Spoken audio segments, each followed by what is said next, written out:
This morning, President Donald Trump is escalating his call for the Washington Commanders to change their name back to the Redskins. Trump says he actually might step in to block the team's stadium deal if they don't make the change, saying, quote, "I won't make a deal for them to build a stadium in Washington.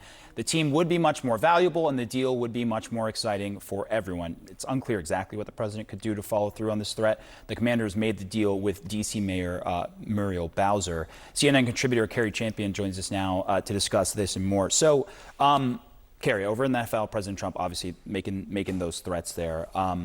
Even though it is in the city's jurisdiction, unclear what he could do. But is there any appetite for a move like that on the sports side, where teams who have changed are now going to go back? You know, I think when this happened, it was during a different period, to his point, 2020, when they were talking about changing names. Many people call that the woke era. I don't think that the Washington once football team, now Commanders, wants to change their name. I think that they've found a new identity. And I know that you can talk to fans. Fans are a little mixed bag. In fact, if I were more honest about it, I'm sure some fans will tell you they miss the Redskins name. Sure. While the logo itself wasn't offensive, but the name, some say, is. I don't see them changing it back. They talked about the Cleveland Guardians. There was the general manager of the Cleveland Guardians came out and said, you know what, we found our identity. Yep. It took us a while. I mean, and I think there was a lot of time and effort put into these name changes. You remember the Redskins were the Washington football team before they settled with Commanders. They have a new great quarterback. They went to the regionals. And so they're feeling good about everything. And so I have a hard time believing they're going to reverse it unless there's some pressure, more from the president, more than they thought they could withstand. But right now, they're good as the Commanders, and that's their new identity. And we've heard from, as you mentioned, the Cleveland Guardians owner saying, "I understand there are very different perspectives on where we go from here. It's a decision, and we've gotten the opportunity to build the brand as the Guardians." Obviously, they changed from the Indians over to the Guardians. What's in a name? Well, according to the president, quite a lot. President Trump throwing a challenge flag on Washington football's name change from the Redskins to the Commanders. And in a Truth Social post, the president declaring that he may stop a deal for a new stadium here in the Washington area for the franchise, saying this, and I'm quoting him now, I may put a restriction on them that if they don't change the name back to the original Washington Redskins and get rid of the ridiculous moniker Washington Commanders, I won't make a deal for them to build a stadium in Washington. The team would be much more valuable and the deal would be more exciting for everyone. Trump then concluded the post by making this, "Make the Indians great again," a reference to the now Cleveland Guardians. For more on what's going on, we're joined now by CNN's Tom Foreman. Tell us more about this because it seems crazy. Well, this is a debate that nobody was really having right now. A couple of reasons. Yes, a lot of people in Washington were upset with the name change originally because people liked it the way it was for whatever reason. But this was dropped in 2020. It's been a bit of time now. They also had a miraculously good year last year, and so people who previously didn't like it much started to like it more. And the owner was asked about this, and he said it's staying. Just listen to him. Is it safe to say the Commander's name is around just to stay? Is that safe to say from your standpoint? Yes. And we're actually, I think it's now being embraced by our team, by our culture, by our coaching staff. And so, we're going with that. And he's right on the money there when he says it's been embraced. Look, the Washington Post did a poll some time back where people were saying, we don't know, we're not really fond of it. But after this big winning season, their latest poll shows that most people here are in favor of it. That's the old numbers, but then you move it up and you get to where that was last, when I say old numbers, only a year ago, but then you move it up and you get to where people are much more in favor of it, saying, yeah, we could be more on board with this as time goes on. The latest poll altogether is showing that people are in favor of it. So the bottom line is this is only a debate because Donald Trump is making it a debate right now. And as many of your political analysts will point out, that's because as long as he's talking about something that gets people fired up, he doesn't have to talk about Epstein and the budget deal and tariffs and all sorts of things that people do not necessarily agree with him on.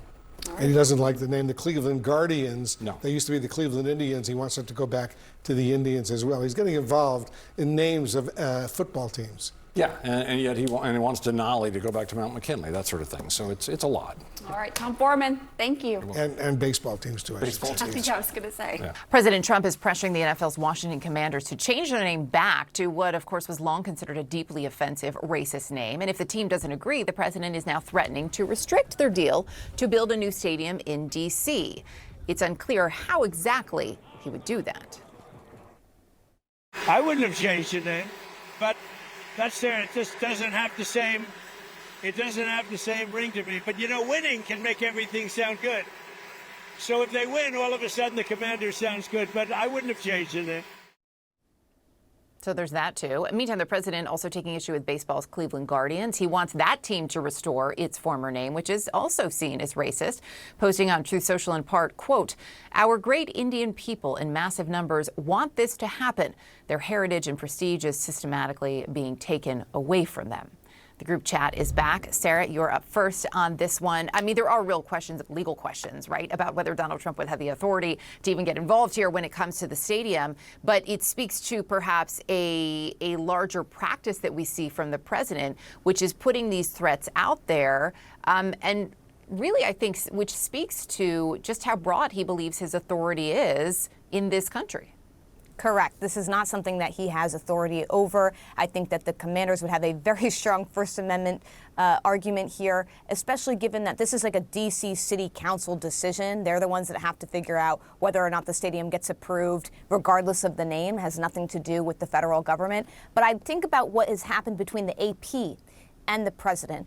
Donald Trump's White House barring the AP reporters from entering certain public spaces because they refused to change their editorial guidelines to say Gulf of America instead of Gulf of Mexico. Of course, they're appealing that decision on First Amendment grounds. That case could set a precedent for others in which the president is saying that they're not adopting my language the way that they want to. So I'm curious to see how that goes. But I just think that this is a way that Donald Trump pressures organizations. I don't think he has the legal authority to actually do anything here. There's the pressure campaign, Isaac, and then there's also the attempt at yet another distraction when he can't get the Epstein story to go away. I mean, how much of this, just based on, if past is prologue, based on what we've seen from the president in the past, how much of this could be a distraction play?